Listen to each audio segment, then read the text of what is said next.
Bom dia, mais um Saúde e Bem-Estar com você hoje. E olha só, hoje eu tenho o prazer de trazer dois convidados aqui, um presencial e um à distância, para falar tudo sobre harmonização na parte odontológica, tá? E falar mais um outro assunto que está repercutindo bastante. Eu tenho aqui do meu lado a doutora Silvânia, presidente do Conselho Regional de Odontologia. Muito bom dia, doutora. Bom dia, é um prazer estar aqui presente com você, poder falar sobre a harmonização para os colegas, né, e para as pessoas que estão nos assistindo, o que nós podemos fazer. Que bom. E aqui nós temos também via link, direto de Brasília, Dr. Juliano, presidente do Conselho Federal de Odontologia, que vai estar aqui ajudando a gente e respondendo todas as dúvidas sobre harmonização também. Bom dia, Dr. Juliano. Bom dia, Plácido. Bom dia, Silvana. Bom dia a todos os espectadores do programa Saúde e Bem-Estar. É uma honra estar aqui, estou à disposição para poder contribuir nesses esclarecimentos para todos os espectadores do seu programa. É um prazer, olha, é um prazer enorme para mim de estar aqui com vocês dois, que são as esferas máximas da representação da parte odontológica, né? E agradeço mesmo de coração. Ó, lembrando você que está assistindo, você, telespectador, que você pode curtir, compartilhar, tá? E mandar perguntas para a gente ao vivo, que a gente vai aqui responder, nossos convidados também vão tirar suas dúvidas, tá bom? Iniciando aqui, hoje nós temos muitas dúvidas com relação a essa questão da harmonização. Teve brigas, né, jurídicas entre os médicos e dentistas, graças a Deus deu tudo certo. Ainda tem as dúvidas, né? Até onde o dentista pode ir no quesito harmonização? Fala para mim, Silvânia. Então, nós podemos fazer toxina botulínica, nós temos algumas restrições que são em relação às cirurgias. Nós não podemos fazer lift de face, nós não podemos fazer rinoplastia, blefaroplastia, não podemos mexer na orelha. Isso que nós não podemos fazer. Agora, fios, toxina, tudo isso nós podemos fazer. Nós somos também a única profissão que nós temos a especialidade de harmonização orofacial. Então, mas uma dúvida, quando você faz o lift, é o lift cirúrgico, né? Cirúrgico, lift cirúrgico. E o lift cirúrgico não, mas o lift não cirúrgico... Podemos fazer. Podemos fazer, né? Certo. E o Conselho Federal, como que está essa questão dessa normativa, doutor? Bom, eu vou voltar um pouquinho no tempo e dizer que quando nós regulamentamos a especialidade de harmonização orofacial, ela já vinha acontecendo há algum tempo e os profissionais buscando essa formação, esse aperfeiçoamento, essas técnicas, até mesmo fora do país. Nós temos pioneiros na área de harmonização que estavam atuando sem nenhum tipo de regulamentação por parte do Conselho. Inclusive, já com alguns cursos pós-graduação em harmonização regulamentados e autorizados pelo MEC. Então, isso forçou o Conselho Federal a fazer essa regulamentação. Entendo. Então, para o leigo que está assistindo, é regulamentado, o dentista pode fazer, porque existe ainda aquela briga, principalmente quando acontece alguma intercorrência, a medicina tem mania de colocar assim, né, profissionais não médicos, né, mas o dentista é o único que tem especialidade de harmonização orofacial, né? Sim, a lei garante ao cirurgião dentista a atuação em qualquer das áreas de sua formação. Então, quando a gente autorizou, a gente buscou o respaldo jurídico para poder fazer isso, que já acontece em outros países. Então, tem países que a formação é conjunta. No próprio Brasil, quando iniciou as primeiras faculdades, eram faculdades de medicina e odontologia. Então, era uma base de forma única. Então, com o tempo, isso foi mudando no Brasil, mas ainda há países que os cirurgiões dentistas têm uma base de formação em medicina e nos últimos anos eles direcionam para a odontologia. Então, nós fizemos essa regulamentação, os profissionais estão autorizados. Friso aqui que há questionamentos jurídicos, né? Há questões judiciais, mas ainda sem nenhuma proibição na odontologia, né? O que nós regulamos, por último agora, foi alguns procedimentos, foram alguns dos procedimentos que estão sendo realizados e que não fazem parte da formação básica do cirurgião dentista. Na graduação, enquanto o cirurgião dentista está se formando, ele não atua nessas áreas. E aí a nossa regulamentação ela é bem clara em dizer que ainda não há literatura científica suficiente, né? Então, mas essa literatura, ao ser construída, né, e ao ser inserida na graduação e nas pós-graduações, isso pode vir a ser revisto em algum tempo ou em algum futuro. Ótimo, ótimo. E você vê, e as pessoas ainda confundem, né? O limite, né? Nós, assim, o que a gente tem batido bastante é o profissional ver que tem um limite ainda, que a gente não pode ultrapassar esse limite, por enquanto, né? Como diz o Juliano, né? Daqui a um tempo isso vai ser mudado, mas por enquanto nós não podemos, então é nisso que nós estamos batendo. Foi o que eu falei, que são as áreas que nós não podemos fazer ainda, né? Então, eu acho que assim, os colegas tinham que respeitar, porque realmente o CFO está fazendo um trabalho excelente, tem feito um trabalho excelente em relação à harmonização, né, orofacial, que a gente tivemos muitas conquistas, né, estamos tendo muitas conquistas, uma área que se abriu para os colegas, né, que está tendo, e foi bem recebida pela população em relação aos profissionais nossos, né, da odontologia. Então, a população gostou muito disso, né? Nós tivemos uma boa aceitação. E, então, acho que os colegas, né, devem respeitar ainda que a gente tem que dar passo a passo. Isso. Não adianta querer pular para a gente perder tudo que nós conseguimos, né? Que a gente está construindo, nós estamos fazendo uma construção e que ela tem que ser bem alicerçada para ter bons resultados. Isso é importante, porque o que eu como odontólogo, eu posso dizer, a gente, infelizmente, acho que em toda a profissão, até mesmo, a gente escuta isso também dentro da medicina. Todas as áreas. Né? Todas as áreas. É que, às vezes, alguns profissionais avançam além do que pode e além da experiência. E aí isso pode causar alguma coisa, mas a gente não pode, no meu ponto de vista, generalizar isso como afetar a especialidade, porque é igual a gente vê algumas denúncias, alguma coisa, tanto de médico como dentista, são coisas pontuais daquela pessoa, não simplesmente do coletivo, né?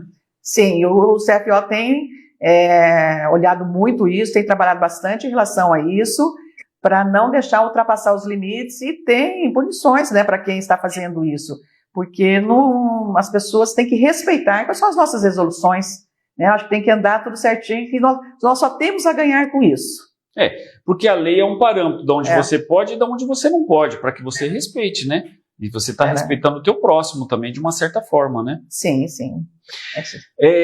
Uma outra coisa que eu queria falar, que é uma coisa que me incomodou um pouco há um tempo atrás, e a gente vendo uma grande repercussão em cima disso, eu vou até já nesse assunto, o MEC, até por questões de interesse particulares, está querendo tornar a odontologia totalmente EAD, né? E eu queria, doutor Juliano, que o senhor falasse sobre isso, porque eu acho que a gente está beirando um risco muito grande da odontologia caminhar para essa situação de ensino totalmente à distância. Uma coisa, eu acho, é você fazer uma parte do curso EAD, tudo bem, até por conta da pandemia, veio mostrar isso para a gente, mas como que está essa questão hoje de querer transformar a odontologia em EAD? Bom, esse é um tema muito atual e eu vou trazer para você aqui em primeira mão.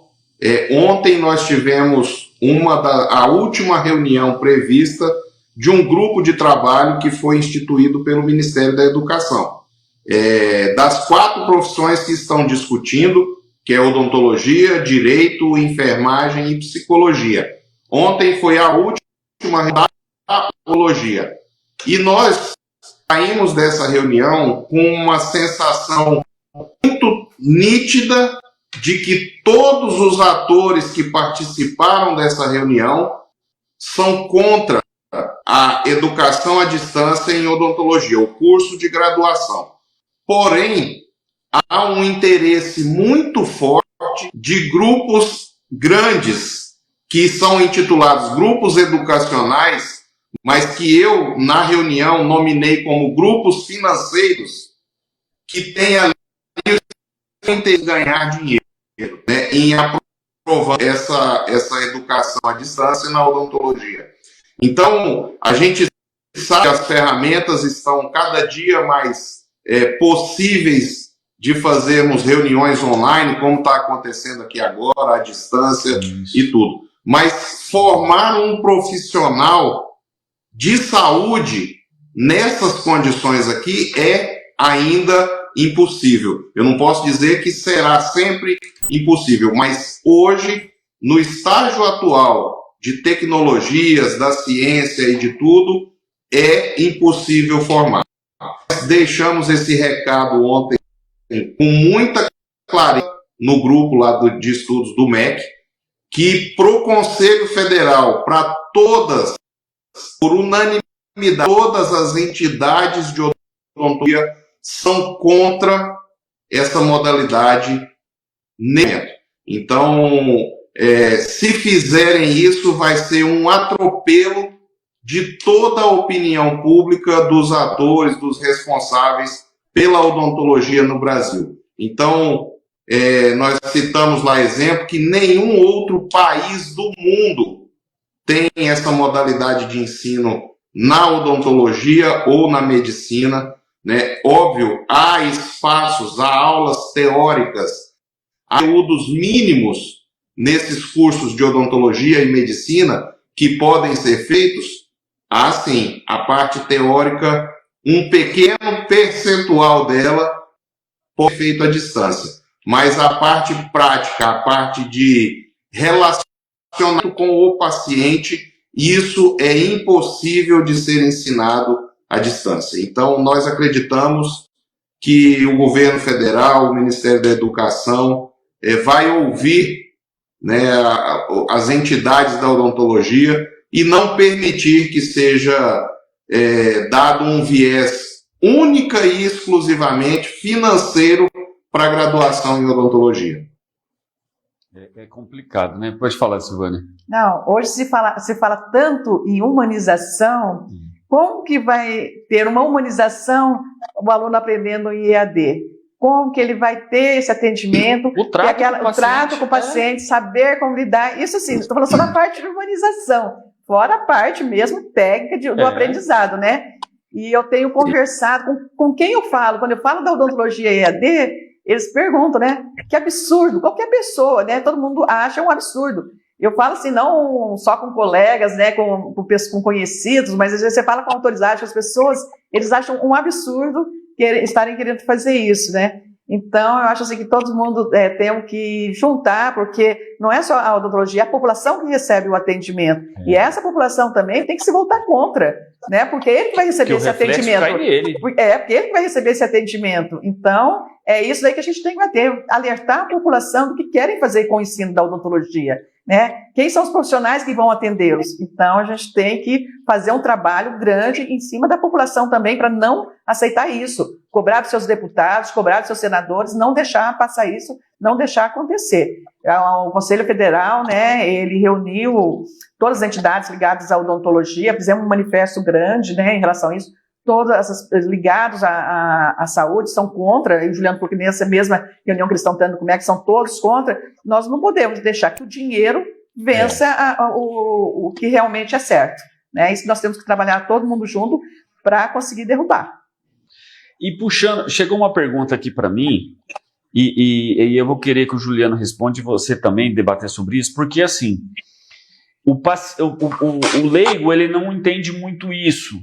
Tá? E eu acho que é um dentista que está perguntando aqui. Especialidade. Tem especialidade que é homologada pelo MEC e tem especialidade que é homologada pelo Conselho Federal de Odontologia. E o que a gente vê? Carga horárias diferentes. Então, assim, é o MEC tentando legislar em cima da questão da especialidade do dentista, que é uma coisa específica. O que o senhor pode falar para mim, doutor Juliano, sobre isso? Bom, essa é mais uma dificuldade que nós enfrentamos no Brasil, que é o excesso de legislação. Por exemplo, o Ministério da Educação, ele cuida da parte do ensino, e o Conselho Federal, ele cuida da fiscalização do exercício profissional. Então, quando o MEC autoriza um curso que ele denomina ali pós-graduação, especialização, qualquer área que ele tem autonomia para criar qualquer nome, não significa dizer que esse profissional que fez esse curso, ele é especialista nesse assunto para o exercício profissional. Então, essa é a principal diferença. Tem muitos cursos que ainda não são reconhecidos como exercício profissional. Então, o MEC ele pode criar lá uma especialização em tecnologias portáteis, ou tecnologias até mesmo no celular, mas isso não vai ser reconhecido como exercício profissional. Então, ele faz esse curso para obter alguma melhora na sua condição, mas ele não se torna um especialista registrado no Conselho para o exercício profissional. E a gente tem batido muito, a fiscalização nossa tem aumentado muito, porque só pode anunciar as especialidades que o profissional tenha registradas no Conselho. Então, ele faz um curso, ele às vezes se intitula especialista, mas ele ainda não tem o registro no Conselho. Ele está atuando irregularmente. Ele não pode fazer essa divulgação. Então, para fins de exercício profissional. Então, até se a pessoa tem dúvida, o leigo que está assistindo, ele pode pesquisar no Conselho Federal, né? Se o profissional é homologado, né? Ele deve consultar até o cirurgião dentista. Ele pode consultar se o cirurgião dentista, que deve consultar se o cirurgião dentista é registrado, e se ele é especialista também. Ele pode entrar e procurar, porque ele não precisa ser especialista para fazer aquele determinado serviço. Só que, assim, ele não pode se intitular especialista, né? Como especialista. E se ele quiser, o profissional falou assim, não, eu quero um especialista. Ele pode entrar no site do Conselho e olhar se a pessoa é especialista ou não. Interessante. Porque o que a gente nota muito, a carga horária é muito diferente. A do MEC... É 300 e pouco. Nossa, é muita diferença. É muita diferença, Então a gente tem diferença na prática, tem diferença em muitas questões, né? É muito diferente. O que para o MEC, acho que são 380 horas, não tenho certeza, já é especialista. E agora, nossas áreas, não. Para ser especialista, cada um é uma carga horária. E é muito diferente a carga horária nossa, né, que o CFO para ser especialista, do que o MEC ele coloca. Então, acho assim, quando a gente... São coisas que o MEC tem que rever, né, Juliana? É uma briga constante, né? Precisa. Agora estamos na briga do EAD, mas tem outras brigas constantes com o MEC. Os conselhos, tanto o federal quanto os conselhos regionais, todos têm sites disponibilizando a consulta por profissional. Então, você pesquisa se esse profissional que você vai fazer o tratamento ele é realmente dito no Conselho, se ele tem a especialidade, ele às vezes está anunciando ou oferecendo um serviço, porque tem acontecido muito do profissional fazer um pequeno curso que melhora um pouco a sua qualificação, mas não o torna um especialista. E aí, nas redes sociais, ele faz divulgação, faz publicidade, dizendo que é um especialista naquele assunto, tendo em vista que ele fez um curso que não atende aos requisitos de torná-lo um especialista nessa área do exercício profissional. Então, a gente, em toda oportunidade, tenta esclarecer para a população que antes de fazer qualquer procedimento, antes de qualquer tratamento, ela primeiro verifique se esse profissional que está oferecendo o serviço ou que está disponibilizando, se ele é, em primeiro lugar, registrado no conselho, né, porque infelizmente a gente ainda tem profissionais atuando de um outro estado, atuando em diferente do registro dele, né? Nós temos profissionais divulgando especialidades que ele não tem e até especialidades que não existem, né? Então, na verdade, e a fiscalização e consegue, mas o processo ético, a fiscalização ética, ela tem por legislação própria, né, não uma legislação dos conselhos, por uma lei federal, o processo ético ele transcorre em sigilo, em segredo, né, como os processos que têm segredo de justiça, né? Então, muitas vezes a pessoa acha que esse profissional não tem nenhum problema, mas ele tem uma série de denúncias, de processos em andamento e dependendo até de condenações em pequenos níveis, né, ou em níveis um pouco abaixo, porque as condenações podem ir de uma simples advertência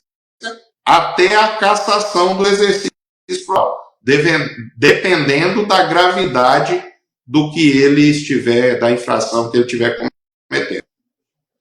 Outra coisa que eu quero falar aqui também é que nós temos vários vizinhos, né? Muitas vezes alguns colegas questionam, né, que Mato Grosso do Sul não pode fazer isso e outros estados podem. Não existe isso.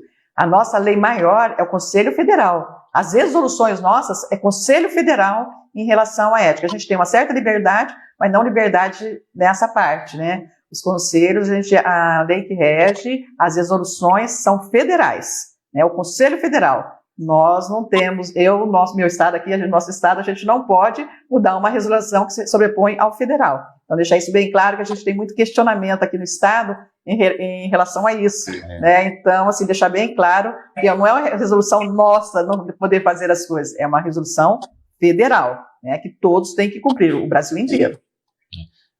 E isso se enquadra tanto a especialidade de harmonização orofacial como as demais, como ortodontia, prótese e tal.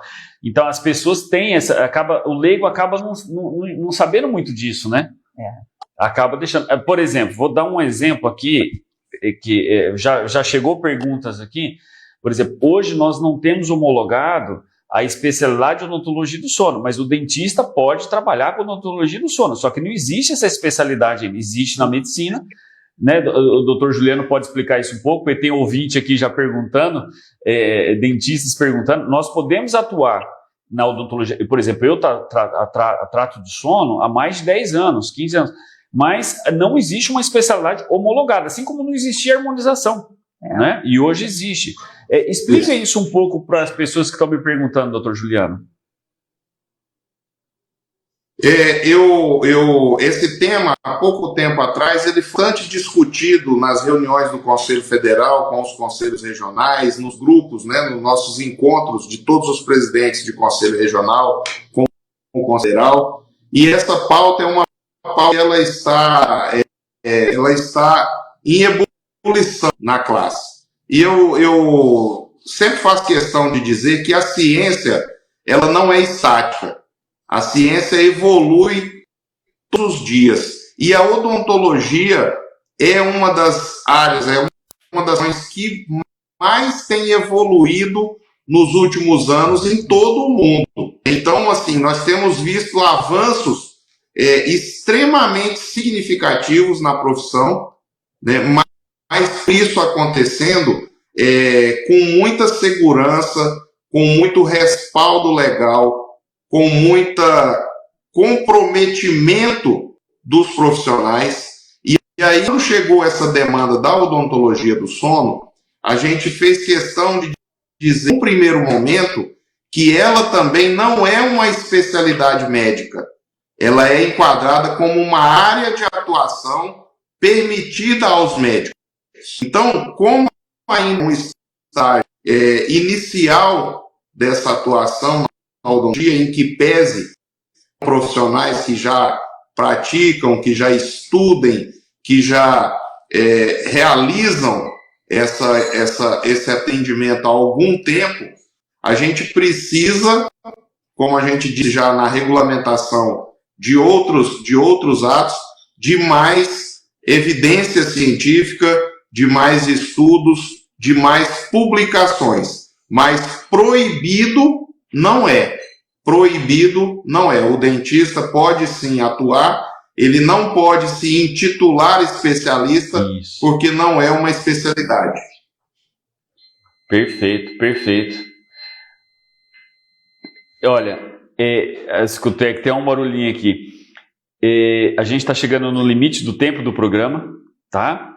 Se deixar aqui, acho que a gente vai até, né, porque eu adorei mesmo de coração essa oportunidade de poder entrevistar o presidente do Conselho, do Conselho Federal e a presidente do Conselho Regional. Foi um prazer enorme.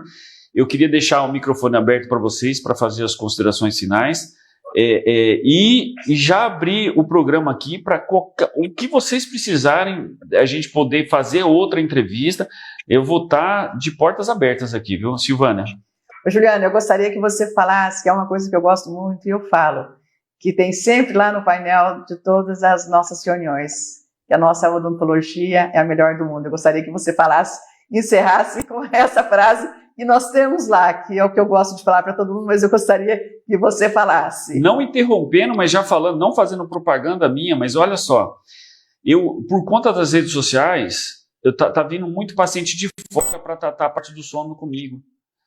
E aí, quando a gente vai tratar, a gente vê, por exemplo, quando a gente vai prescrever alguns suplementos, que só aqui no Brasil a gente tem uma liberdade. Já nos Estados Unidos não tem isso.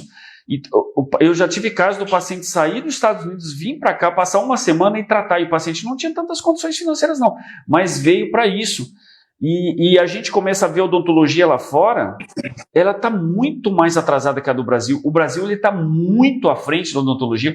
Eu tenho pacientes do Canadá, pacientes dos Estados Unidos, pacientes de Portugal, e eu fico besta como o Brasil está evoluído na odontologia. Desculpe interromper, Juliana, mas foi um desabafo, porque eu vejo hoje a odontologia do Brasil como uma das melhores do mundo.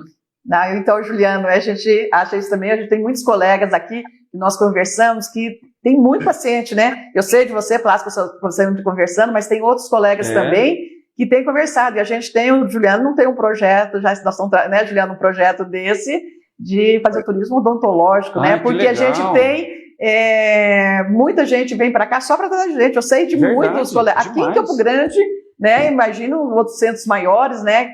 Como São Paulo, Rio, né? Então, você vê que aqui a gente já tem muitos pacientes vindo de fora.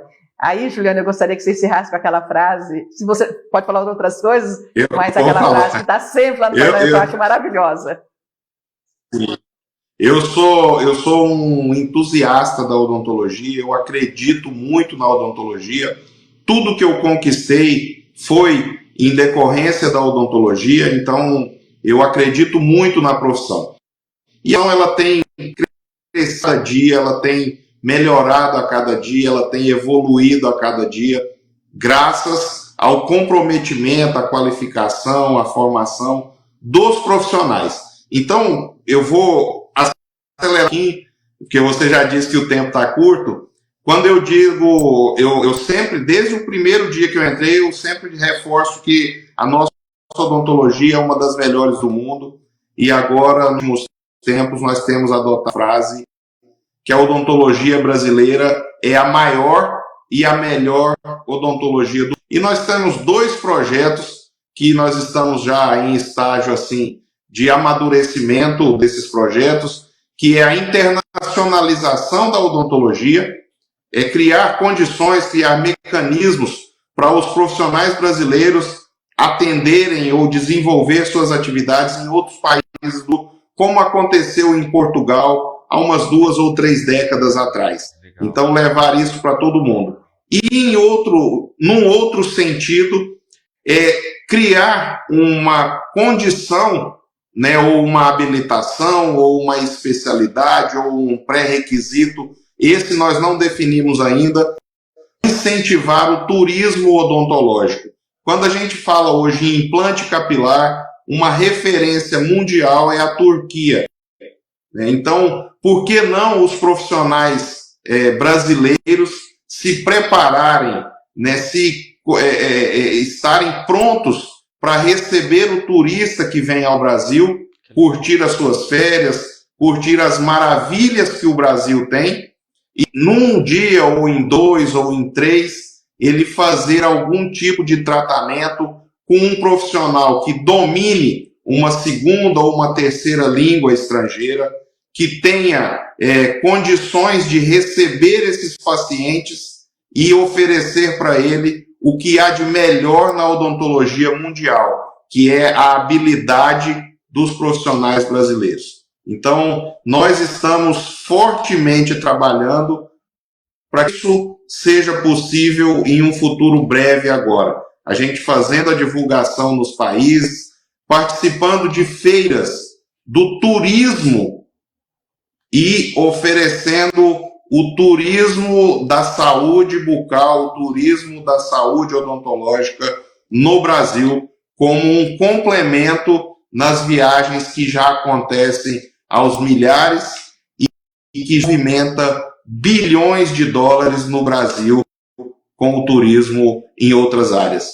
Então, eu acredito que esse é mais um mercado de trabalho para o profissional brasileiro. Como você mesmo disse e deu seu testemunho aí, você recebe pacientes de outros países, né, mas sem nenhuma divulgação de que a odontologia brasileira é uma das melhores ou a melhor do mundo. Então é isso que a gente vai buscar fazer nos próximos períodos agora. Que bom. Olha, agradeço de coração tudo isso aqui que aconteceu hoje. Isso que você falou agora, Juliana, foi um presente para mim e para vários profissionais, né? Eu acho que o profissional que estiver assistindo ou que assistir depois, ó, vai melhorar o seu inglês, hein? Porque isso aí vai ser cobrado. Porque não adianta você querer atender pessoas de fora se você não poder saber falar um portunhol, um inglês, alguma coisa, né? Mas olha, Juliano, obrigado pela seu tempo aqui, dispor para a gente no programa. Obrigado, Silvano, por poder estar aqui presente. Eu estou muito contente com isso, acho que foi uma coisa muito bacana aqui hoje. E agradeço de coração. E você que está assistindo, curte, compartilha, siga as redes sociais do CRO Mato Grosso do Sul, do CFO Essa parte do que acontece, né? Isso, para saber o que acontece, que, por exemplo, eu garanto que a maioria dos dentistas aqui que estão assistindo o programa agora não sabia disso. Eu confesso, olha que eu sou inteirado com o conselho aqui, mas eu não sabia dessa do Juliano. Olha, parabéns, eu estou feliz da vida com isso. Eu acho que isso é uma oportunidade que a gente tem de levar a odontologia lá fora, esse jeito humanizado que a gente tem, esse jeito brasileiro, né, de poder, porque eu acredito muito nisso, a gente vê os tratamentos fora, e eu acho que isso foi um presente para vários dentistas aqui. Aquele que ainda fica meio assim, olha aí, olha que presente que você teve. Eu quero que os colegas acompanhem as redes sociais nossas, né, do CROMS, quanto do federal, para ver o avanço que a odontologia está tendo. Teve muitas mudanças. Né? As pessoas ficam à par, não sabem o que está acontecendo, acham que o conselho, né, está estático. É só para punir, né? Então a pessoa tem que acompanhar os avanços que o Conselho Federal fez para o profissional. Né? Nós estamos ganhando muito, nós estamos caminhando muito, e não está devagar, não. E a passos largos. A odontologia, nossa, avançou muito, e o Conselho Federal tem avançado bastante em relação a isso. Então, eu quero aqui aproveitar para parabenizar o Juliano pelo, né, estar na frente, né, a presidência, porque a gente tem tido um avanço muito grande na odontologia. Parabéns, doutor Juliano, parabéns mesmo, parabéns, Silvânia. Eu acho que nós estamos muito bem representados, viu? Eu não ganho nada para estar fazendo isso, mas eu falo de coração. Meu coração sente isso, por isso eu falo, tá? Muito obrigado. Obrigado a muito todos obrigado. vocês. A gente tem trabalhado muito no Conselho Federal e em todos os conselhos regionais para mudar um pouco a imagem de um sistema cartorial. O conselho não é só cartorial para receber inscrição, fiscalizar. O Conselho Regional e Federal é muito mais do que isso. Ele é um parceiro do profissional, ele é um parceiro do bom profissional. Ele pune os maus profissionais, ele pune os profissionais que não mantêm a ética na profissão, mas ele tem a obrigação de prestigiar e de melhorar cada vez mais a cirurgiista de todos os profissionais inscritos, atuam dentro da legalidade, que contribuem com a evolução da odontologia. Obrigado mesmo pelo espaço. Estou à sua disposição quando precisar. Silvânia também, quando precisar de mim, só marcar que eu venho com o maior prazer. Falar de odontologia, para mim, não gasto de tempo nenhum. Fico aqui o dia inteiro, se for preciso. Muito obrigado. Obrigado a vocês dois de coração. E obrigado a você que assistiu até agora. E não esquece, curte, compartilha e leve essa ideia para frente. Muito obrigado e até semana que vem. Tadeu1Notícias.com. A notícia no seu celular.